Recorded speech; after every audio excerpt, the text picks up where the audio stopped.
আজ আমি আপনাদের এক অপূর্ব সুন্দর ভবা পাগলার আশ্রম এই ভিডিওর মাধ্যমে দর্শন করাবো, যেখানে রয়েছে দুপুরের প্রসাদের ব্যবস্থা এবং রাত্রে থাকারও ব্যবস্থা।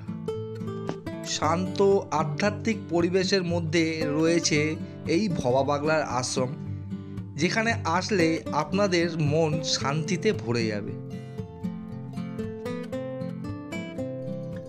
হলো ঠাকুর পরম গুরু শ্রী ঠাকুর ভবা পাগলার আশ্রম, ভবার মহাশক্তি আশ্রয়। ঠাকুর ভবা পাগলার জন্মগ্রহণ হয় বাংলাদেশে আমতা জেলায় মানিকগঞ্জে। তারপরে দেশ ভাগের পর ঠাকুর ভবা পাগলা অম্বিকা কানলা বর্ধমানে ঠাকুর চলে। দর্শক বন্ধুরা, আরও একটা নতুন ভিডিওয়ে আপনাদের সকলকে জানাই স্বাগত। এখন আমি দাঁড়িয়ে আছি সুকচরে অবস্থিত ভবা পাগলার আশ্রমে। এই ভবা পাগলার আশ্রমটা আজকে আপনাদের এই ভিডিওতে ঘুরিয়ে দেখাবো। এই আশ্রমে আপনারা কিভাবে আসবেন, এই আশ্রমে দুপুরে প্রসাদের কি ব্যবস্থা আছে, এখানে থাকার কি ব্যবস্থা আছে, এছাড়াও এই আশ্রম কটা থেকে কটা পর্যন্ত খোলা থাকে, সব কিছু তথ্য আপনাদের এই ভিডিওর মাধ্যমে জানাবো। তো ভিডিওটা একদম স্কিপ না করে পুরোটা দেখবেন। আশা করি ভিডিওটা আপনাদের খুব ভালো লাগবে। তো চলুন ভিডিওটি শুরু করা যাক। আমি এখন এসে পৌঁছে গেছি ভবা পাগলার আশ্রমের মূল গেটের সামনে। 1309 সালে 31শে আশ্বিন অবিভক্ত ভারতের বাংলার ঢাকা জেলার আমতা গ্রামে গজেন্দ্র মোহন চৌধুরী ও সুন্দরী দেবীর কোল জুড়ে ভবা পাগলার জন্ম হয়। সঙ্গীত সাধক ভবা পাগলাকে 1947 সালে দেশ ভাগের পর দেশ ছাড়তে হয়। স্ত্রী, পুত্র, কন্যা ছাড়াও সঙ্গে নিয়ে আসেন তার প্রিয় কোষ্ঠীপাথরের কালী মূর্তি। আশ্রমের মূল গেট থেকে প্রবেশ করেই সামনেই আপনারা দেখতে পাবেন গাড়ি পার্কিং করার জায়গা। আপনারা যদি নিজস্ব গাড়ি নিয়ে আসেন সেক্ষেত্রে আপনাদের গাড়ি পার্ক করতে কোনো অসুবিধা হবে না। আর মূল গেটের ডান দিকে রয়েছে ঠান্ডা পানীয় জলের খুব সুন্দর ব্যবস্থা।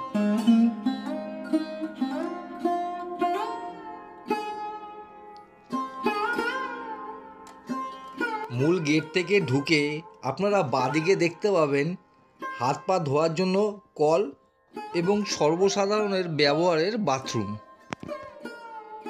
ভবা পাগলার নাম গান প্রচার ও জীবনের সেবার জন্যই এই আশ্রম প্রতিষ্ঠিত হবে। এই আশ্রম নিয়ে এমনই আশা প্রকাশ করেছিলেন ভবা পাগলা।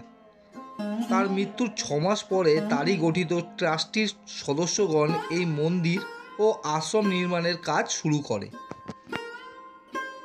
মূল গেট থেকে প্রবেশ করে একটুখানি সোজা এসে বাঁদিকে আপনারা দেখতে পাবেন নাট মন্দির, আর নাট মন্দিরের একদম সামনেই রয়েছে এখানকার অফিস ঘর। এইটাই কি অফিস ঘর? মানে এখানে যদি কোনো জিজ্ঞাসা থাকে এখানেই আসবে। আর বলছিলাম এখানে দুপুরে প্রসাদের ব্যবস্থা কি আছে? হ্যাঁ, দুপুরে প্রসাদ আছে, সেটা আগে যোগাযোগ করতে হয়। আর এছাড়া প্রত্যেক অমাবস্যা, পূর্ণিমা এবং দুর্গা পুজো, বাসন্তী পুজো, জগদ্ধাত্রী পুজো এগুলো হয়, তখনও আগের থেকে যোগাযোগ করতে হয়। আমাদের সারা বছর অনুষ্ঠান থাকে। আমাদের এই সামনেই অনুপমা শান্তি নিবাস, এটা লজ আছে, ভক্তরা এসে এখানে থাকতে পারে। আচ্ছা, থাকার ব্যবস্থাও আছে? থাকার ব্যবস্থাও আছে। তার সাথে যোগাযোগে আমি দুটো নাম্বার বলে দিচ্ছি, এই নাম্বারে যোগাযোগ করবে। 9333984242। আরেকটি নাম্বার বলেছি 7439852674।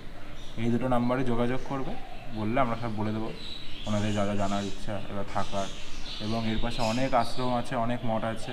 কেউ যদি চায় 2-3 দিন এখানে এসে থাকবে, সেই ব্যবস্থাও আছে। 2-3 দিন থাকার ব্যবস্থা থেকে এখানে সব কিছু পানিহাটি খদ্দে এমনিতে পূর্ণভূমি, এখানে প্রচুর মঠ মন্দির আছে, তারা দেখতে পারে। একদিন এত সম্ভব নয়, একদিন অন্তত থাকতেই হবে। সে থাকার জন্য আমাদের লজ আছে, লজে এসে থাকতে পারে। আর মোটামুটি ভাড়া কেমন আছে লজে? ভাড়া 600, 900, 1200। আচ্ছা, আর একটা ঘরে কজন থাকতে হবে? সিঙ্গেল ঘর একটা আছে, যেটা আমি 600 টাকা বললাম, আর 900 টাকা হলো ডবল বেড, আর 1200 হলো 3 বেড আছে। এবার ওখানে থাকা যায়, অ্যাডজাস্ট করে তারা থাকতে পারে। 3-এর জায়গায় 4 জন থাকতে পারে। আর প্রসাদের কি নির্ধারিত মূল্য আছে? প্রসাদের নির্ধারিত, যেটা যারা আসবে মানে আমাদের 200 থেকে 300 টাকার মধ্যে একটা প্রসাদ থাকে, ঠিক আছে। এবং আর যখন ওরা কি ব্যাপার, কি প্রসাদ কীরকম কী নেবে, ঠিক আছে, আমাদের আমিষ নিরামিষ দু ধরনেরই থাকে। আচ্ছা, তা সেটা যোগাযোগ করে নেবে ওনারা, যেমন চাইবে তেমন। হ্যাঁ হ্যাঁ হ্যাঁ। আচ্ছা, এক এক সময় এক একটা প্রসাদের তো আইটেম থাকে, বিভিন্ন বিভিন্ন সময়, সেটার জন্য আমরা ফিক্সডটা বলি না। আর মোটামুটি কতক্ষণ খোলা থাকে, মানে যদি কেউ দিনের দিন আসলো? সকাল 7টা থেকে দুপুর 12টা অবধি দর্শনের টাইম। আর বিকেল 5টা থেকে রাত্রি 8টা অবধি। আচ্ছা আচ্ছা, এটা হচ্ছে টাইম। আর 10টা। দুপুরবেলা যদি কেউ প্রসাদ গ্রহণ করতে চায় ওই 12টার পর থেকে। আগের দিন কুপনটা কেটে নিতে হয়, এখন তো অনলাইনেরও সুবিধা আছে, ওই যে ফোন নাম্বারে। হ্যাঁ, আচ্ছা। সুবিশাল নাট মন্দিরের একদম সামনেই রয়েছে এখানকার মূল গর্ভগৃহ। মন্দিরের গর্ভগৃহে ভবা পাগলার মূর্তি ছাড়াও রয়েছে বহু দেবদেবীর বিগ্রহ। গর্ভগৃহে মার্বেলের সুন্দর বেদির উপর ভবা পাগলার মন্দির নির্মিত হয়েছে। এই মন্দিরের সকল দেবদেবী ভবা পাগলার পূজ্য ছিলেন, যা তার উত্তরসূরি দ্বারা আজও পরম ভক্তিতে পূজিত হয়ে থাকেন। গর্ভগৃহে রয়েছে রাধাকৃষ্ণ ও গৌরনিতাইয়ের বিগ্রহ, আর তার পাশে রয়েছে একটি নারায়ণ শিলা। এই নারায়ণ শিলা ভবা নিজের হাতে পূজা করতেন এবং ভবার এক ভক্ত এই নারায়ণ শিলা ভবাকে উপহার দিয়েছিলেন। আর এই নারায়ণ শিলার ঠিক পিছনেই রয়েছে জগন্নাথ দেব, বলরাম দেব এবং দেবী সুভদ্রার বিগ্রহ। এবার আমরা দর্শন করব ভবা পাগলার প্রিয় মা ভবতারা, যিনি এখানে দক্ষিণা কালী রূপে বিরাজমান। কি অপূর্ব লাগছে দেখুন বিগ্রহটি। এখন আমরা দর্শন করছি সঙ্গীত সাধক ও সমাজসেবক ভবা পাগলার সুদৃশ্য মূর্তি, আর পাশেই রয়েছেন ওনার সহধর্মিণী শৈবলিনী দেবী।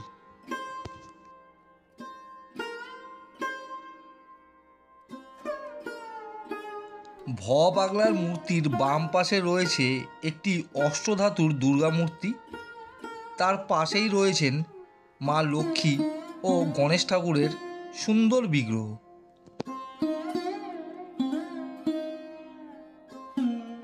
এবার আমরা এই আশ্রমের ঠাকুরমশাইয়ের কাছ থেকে আশ্রম সম্পর্কে কিছু জেনে নেব।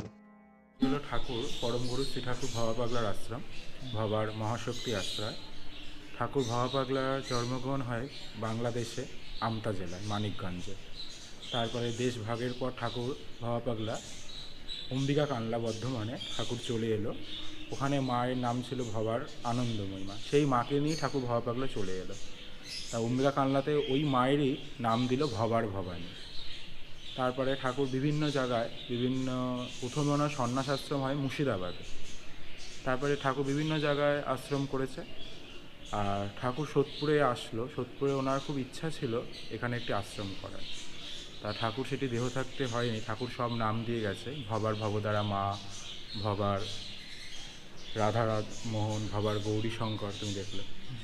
তা আমাদের এই আশ্রমে অধ্যক্ষ পূজ্যপাত শ্রী গুরু মহারাজজি স্বামী সোমেশানন্দগিরি মহারাজজির হাত ধরেই ঠাকুর ভবা পাগলার আশীর্বাদে এই আশ্রম ধীরে ধীরে গড়ে উঠল। এটি সন্ন্যাস আশ্রম।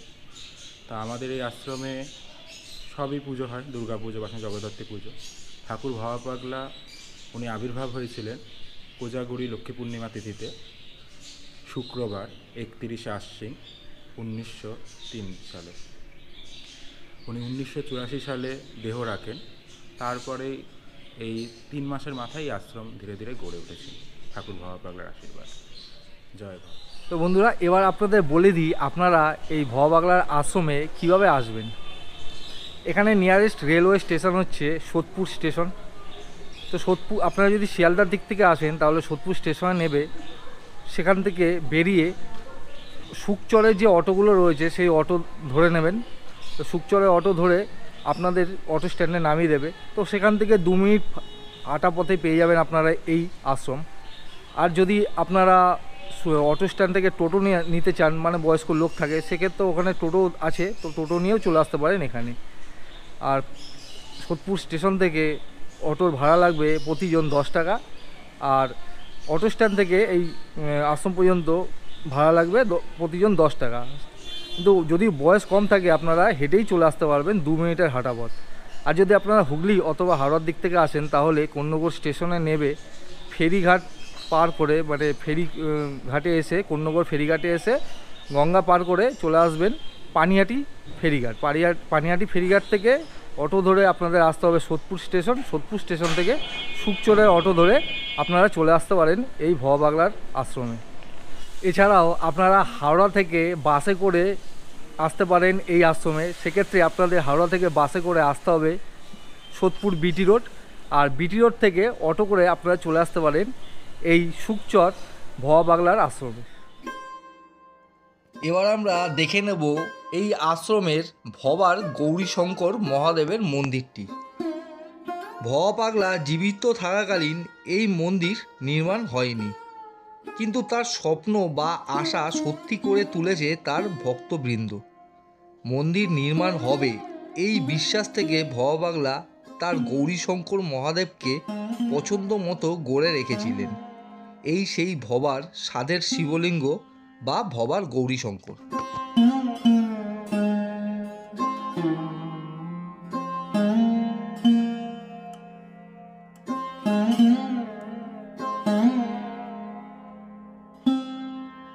শিব মন্দিরের পাশে এই যে গাছটি আপনারা দেখতে পাচ্ছেন, এটি হলো গাব গাছ। এই গাছটি ভবা পাগলার নিজের হাতে লাগানো। উনি যখন বাংলাদেশ থেকে চলে আসেন তখন এই গাব গাছের চারা তিনি সঙ্গে করে নিয়ে এসে এখানে লাগান। এই গাব গাছের ফুল দিয়েই তিনি পূজা করতেন তার আরাধ্য দেবতার।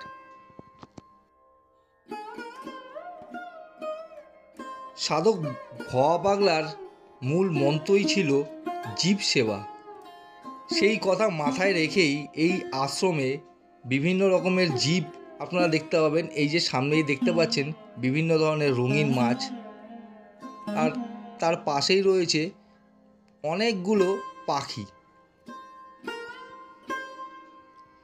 খুব সুন্দর লাগছে সামনে থেকে, জানি না ক্যামেরায় কতটা দেখা যাচ্ছে ঠিকঠাক। এই আশ্রমের অফিস ঘরে ভবা পাগলার বিভিন্ন বই, ফটো আপনারা পেয়ে যাবেন। আপনারা চাইলে বাড়ির জন্য কিনে নিয়ে যেতে পারেন।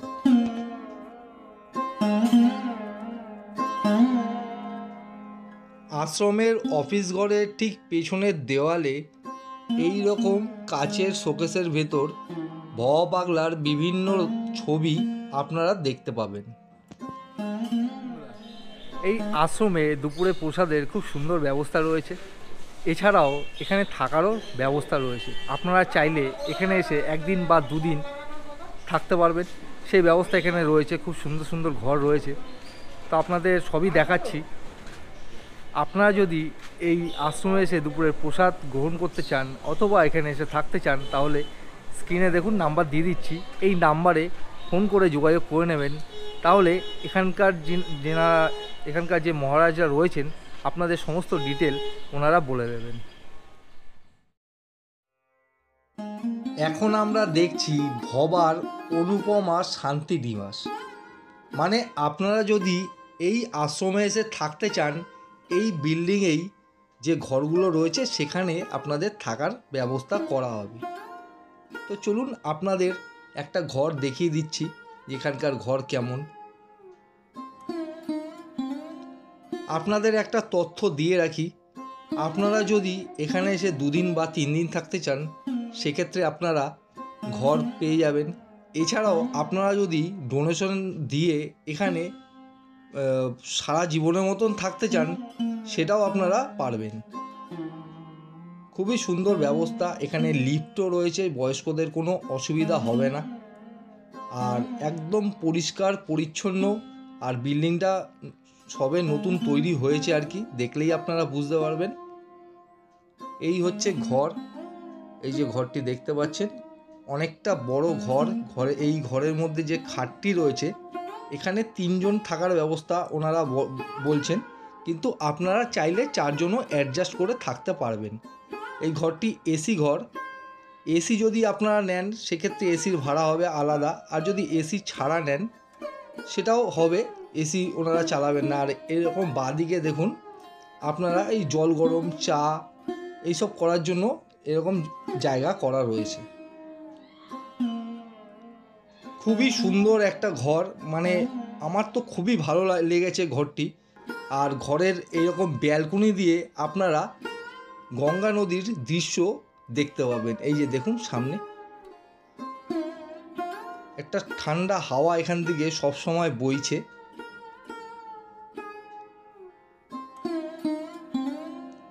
আর এই ঘরে রয়েছে অ্যাটাচ বাথরুম, একদম পরিষ্কার ওয়েস্টার্ন টয়লেট রয়েছে।